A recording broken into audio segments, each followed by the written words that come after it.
Christine, and every Christmas Eve, my family and I love to eat a smorgasbord of Chinese food. And then we open gifts. Nice. Hi, I'm JD, and as a kid, every Christmas my brother and I would get up at 4 a.m. to enjoy our stockings together to avoid bothering our parents. It's adorable. And we're gonna make a bad Hallmark movie. Welcome to the 7 days of Coltsmas. Yay! Woo! We did it. We got through the intro. Cool, now we can say whatever we like with no swears. That's right. We are squeaky clean. You behave because I am a lady. So, I'm English, in case people didn't realize. My experience with Hallmark movies is basically when I did Coltsmas last year, and I watched one movie that starred What's-Her-Face from High School Musical, who fell in love with a time-traveling knight. That's about it. So, are you more well-knowledged and versed? What am I saying? Do you know better about Hallmark? Not particularly outside of the tropes that they present. Yeah. Like, I'm a very bad woman. I actually don't like, romance movies and just I don't like lazy writing and things that are just cranked out to, milk the cow, if you would say. I definitely enjoy some romance movies. I just like good ones. Yes, there are some good ones out there. There are some good ones. But we're going to make a junky movie today. Oh, such a bad movie. All right. Yes. We need to generate a title. Would you like to do a noun for holiday, holiday and location, or the adjective noun of holiday? The first two are calling to me a little more than the third one. I was thinking, I don't know how you want to do it, I could generate 3 random nouns, and then we could pick from among those. That sounds good to me. Okay. Up first, we've got disease. Oh no. Good start. Okay, this one's probably a bit more in theme. Teaching. Or drawing. So, a disease for Christmas, a teaching for Christmas, or drawing. Well, what's grabbing you? It could be like a drawing for New Year's or Hanukkah or Christmas or... Oh, of course. Festivus or... Absolutely. Or I think we're pretty much allowed to do whatever we like with it. Yeah, we definitely could. I mean, who's going to stop us? No one. We have the power here. Yeah. Once this file's uploaded, that's it. It's done. Brady and Jessica can't stop us. Yeah. Oh, the power is addictive. Any of those words speaking to you? Yeah, I think I like drawing. I feel like it could be like a play on words. So it could be like, a drawing, like a piece of art. But it could also be like, a lottery kind of thing. Oh, okay. I like that. That's a good homonym. Yeah, exactly. So there's a few ways we could take it. We could even try and do it a bit of both and like, oh, it's a pun now. Nice. Maybe it's... That definitely more so than disease anyway. Unless we want to make a bad Hallmark Christmas zombie movie. Or we could be a little devilish and just call it a drawing for drawing. It's a lottery where you win the painting or whatever. I don't know if that flies. I think it does have to be some kind of holiday for the second word. I do agree, though. I think that we do have a lot of potential with the noun drawing. Okay, so a drawing for Christmas. A drawing for Christmas? I mean, yeah, we can do that. That sounds good. Lovely. Okay, so what is a drawing for Christmas? As I understand it, these Hallmark movies often involve a big city woman a businesswoman from the big city or something along those lines going to a small rural town where she doesn't like it at first, but then she starts to like it. Yeah. Does that sound right? So maybe we've got a woman who wins a Christmas vacation in a drawing. Okay. And goes to a town and meets an artist who does a drawing. Maybe he does a doodle of her after he sees her across a crowded marketplace or something. Oh, he could be a street artist, and that can be a funny, quirky meet cute where he's drawn a caricature of her, and she thinks it looks really ugly at first, but then she starts to appreciate it as she starts to appreciate him. Yep, and towards the end, we definitely have to have that wonderful caricature, like in a shadow box full of little mementos of their in-depth relationship. Yep. Eventually it just gets mounted above their mantelpiece. Yes, because they're going to be together forever. Of course. Because that's how love works. Yep. We end up flashing forward to a future Christmas where now they're both sketch artists or something, or I don't know. I'm getting ahead of myself. He's drawing their grandchildren. Oh. Ugly cry. And then they have a moment where they just smile, like look at the picture, and they're like, "Oh, that's so ugly," and then they just look at each other and laugh. That's charming. Cool. Well, we've got the epilogue sorted.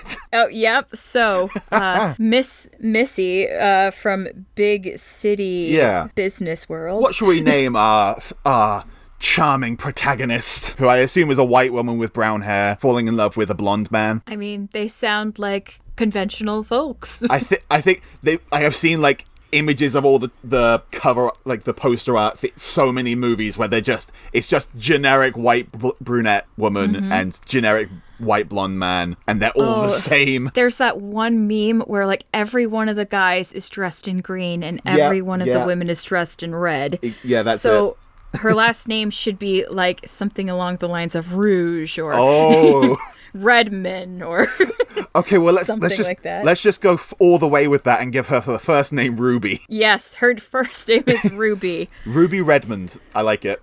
Ruby Redmond, and then his last name, green is in French is vert. Or Forest. Like Forest Green. That his first name should be Forest, and his last name should be Green. Forest Green. It sounds like a real name. Oh, it does, but also, good. Is that I love too it. On the nose? No, it's great. Forest Green and Ruby Redmond. It's a bad movie. Remember, we're allowed to be as cheesy and over the top as we like. We did it, and he has a dog too that holds his paintbrushes, doesn't he? Oh, I like it. And maybe she likes the dog a bit more at first, and again you get some more meet cute moments where she has to take care of the dog. Oh. Yeah, because she likes dogs better than people because, of course. Dogs don't want anything from you, but everybody in business world, they want something from you. What kind of business world? What does she do? Maybe she's the business factory. Yeah, of course. maybe she works higher up at Amazon or something like that. Sure. I don't know. Just very generic. She's in sales and distribution, like the kind of job that no kid ever grows up wanting to have because they never heard of it, but somehow people fall into it. Though in this movie, Amazon is nicer and better because they have a drawing for a Christmas vacation. Oh. Well, that's the thing. That way they get to like publicize. Oh, we gave one of our employees a Christmas vacation. Pay no attention to the other 700 who are in cubicles with bottles in their trousers. Maybe I'll cut that Amazon rant. It's sad and funny because it's true. Merry Christmas. Nothing makes me think of Christmas like, the hope that they unionize, right? Yeah. A union. That's another great Hallmark movie. A Union for Christmas. Oh, and then it's about unionizing and getting married. Okay, that's a different movie. I'm going to write that down for next year. Yeah, that one though, Santa Claus absolutely has to be real. All right, so where is her vacation? Yeah, so she's like from some big city, New York or California or one of those places. California's not a city, but that's not the point. She's from California City in California State. That's a thing now. How about maybe she works in Seattle or something like that. Okay, sure. Do we want the place she goes to be obviously it's a small little village kind of place. Do you want it to be picturesque Christmas? Or, as a contrast, it's like beach getaway, somewhere like Hawaii or something. Huh. Well, I think you are more likely to get a street artist in like a more exotic or warm setting. Yeah, and that probably makes a bit more sense for like the kind of holiday they're going to give away here. So yeah, could even be like Florida or something. Like that, random beach town, but like just a really small kind of run. Well, it can't be run down because it's got to be charming. So why? If it was. If it was in Hawaii, then it could have almost the entire movie. You could just hear in the background that Maliki Likiaka song in the background the entire time. Like every restaurant she goes into. Okay, so it's somewhere in Hawaii. I think that's kind of great. It's somewhere in Hawaii, but like not one of the main touristy kind of places. No. Like this is an area in Hawaii that's a bit removed from where you'd normally find the tourists. And so it's a little less welcoming to tourists, so it's a little bit... Things don't quite mesh for her at first. Oh, yeah. So she just tries to stay on the beach, and yeah, you get a street artist on the beach. Perfect. Yeah, I mean, and then that also provides a really great first meet cute where maybe the dog runs up to her while she's sunbathing or something, or maybe of course. Maybe the dog thinks she's drowning because it's also a lifeguard dog now, and I'm just kidding. But she wasn't drowning, and she's like, "Excuse me, your dog tried to save me." Yeah. Oh, I'm sorry. Would you like a free caricature? This is hideous. But, she's the most beautiful woman he's ever seen, and it's love at first sight for him. Oh. Yeah. And he conveys that by drawing the most hideous caricature, because the most beautiful people he turns into the funniest caricatures, of course. Yes. I mean... And she doesn't understand that. His art is just not appreciated in his time. There's got to be some kind of there's got to be like a town festival or something like that can be an event to bring them together, and they can go together to this event. Maybe it's a Christmas fair or... Well, I mean, if we're going to go with Hawaii, then it's got to be a Christmas, pig roast? Luau. Yeah. Which I think that sounds like a lot of fun, and now I kind of want to go to it. Oh yeah, Christmas beach luau in Hawaii. It's an evening, but it's it's a warm evening because it's still Hawaii. Yeah. And there's a pig, but there's also like a bonfire to gather around to keep warm.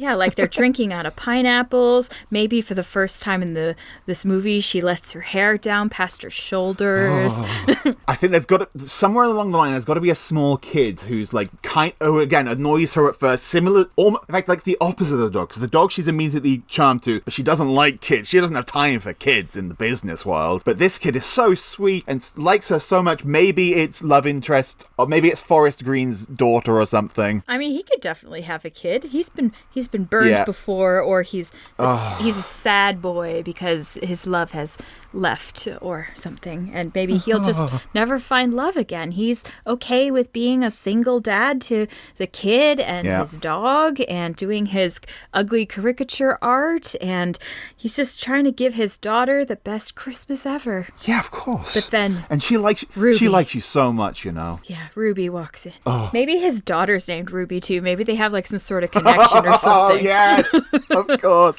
of course. And that means you get an awkward misunderstanding where there's some kind of comment about Ruby, and she overhears it and thinks he's talking about the other Ruby, and he's got it wrong. Oh. Or even like, how sometimes you tell a dog like, go bother so and so, like go bug Ruby, go to Ruby, and the dog keeps running to the wrong Ruby. Yeah, plenty of awkward misunderstandings with names. Classic. I think that's adorable. So yeah.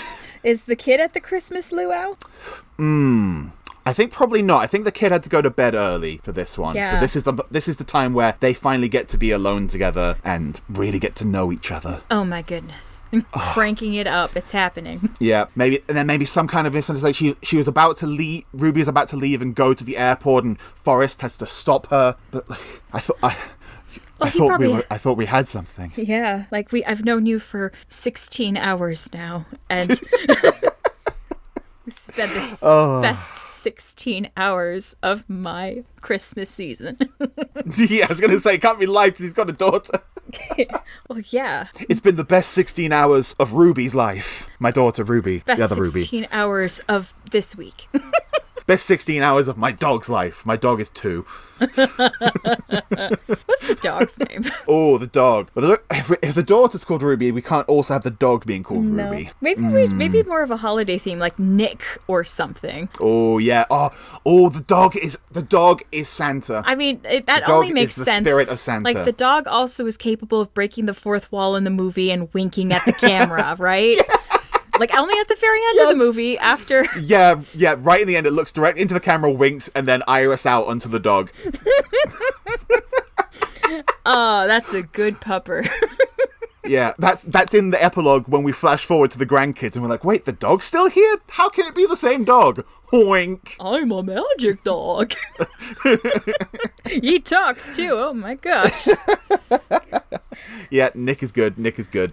So do you think after the luau, Christmas luau, maybe he invites her to something like they can do that's more like, of the island or hiking or surfing or snorkeling? There's got to be maybe even like a montage of a few different things where like he takes her to a number of things that are specific to the island, and that's why she's able to fall in love with living on the island as well and be like, oh, there's so much to this life besides business in the city. It's true. I mean, but could she ever bear to leave Amazon? Oh. For Hawaii with just the most charming forest green. Can she leave the Amazon for the forest? Oh, it's such a difficult decision. How is she ever going to choose? Oh. And then awkward misunderstanding, and she thinks that Forrest doesn't like her anymore, so she tries to leave forever, never to return to small Hawaiian island. Yeah. So what are we going to have that little breakup fight about? Or, I don't know, maybe she's like, maybe she finds out finally maybe his kid is his kid, and she's like, I can't be a mom. What kind of a role model would I be? Maybe it's a very selfless, I'm going to leave. But she's probably very afraid to get back on that, very, very tiny airplane that she had to come on to. Oh, yeah, definitely a small awkward. So she arrives in like the main Hawaii, like a big Hawaiian airport at first, and then has to get a small plane out to there. Oh, definitely. Like she's the only passenger and just a single pilot. It's like rickety. Yeah. Oh yeah. Nobody. And then the pilot. It's like have you seen Klaus? In that there's like a ferryman who also runs like every little business in town. This rickety pilot also runs everything in town, like all the shops, and he's in charge of roasting the pig at the luau. He just shows up everywhere. I just have this image because I've seen 6 Days, 7 Nights, and Harrison Ford flies one of those little rickety planes, and so it's Harrison Ford. He's everywhere. Yep. He's ubiquitous to the island. Like he's the Jimmy Buffett white guy who lives on the island doing his own thing. And that's nice for Harrison Ford as well to play like a bit more of a light-hearted, silly old man role now as well, compared to action hero. Yes, and they don't even know how they could afford him, but they got him somehow. Like we don't know what kind of blackmail they used on him, but it's apparently it's legit. He just wanted to do something goofy and lighthearted and get a paycheck. Christmas on a beach in Hawaii sounded good. Yeah, that's the thing. You get a free Hawaiian vacation out of it, right? Yeah, you just have to say 3 lines of dialogue. They're not even that good, and then we're gonna, go party at the beach. Yeah, put you in the background of a couple of scenes. You can roast a pig. Do you like pig?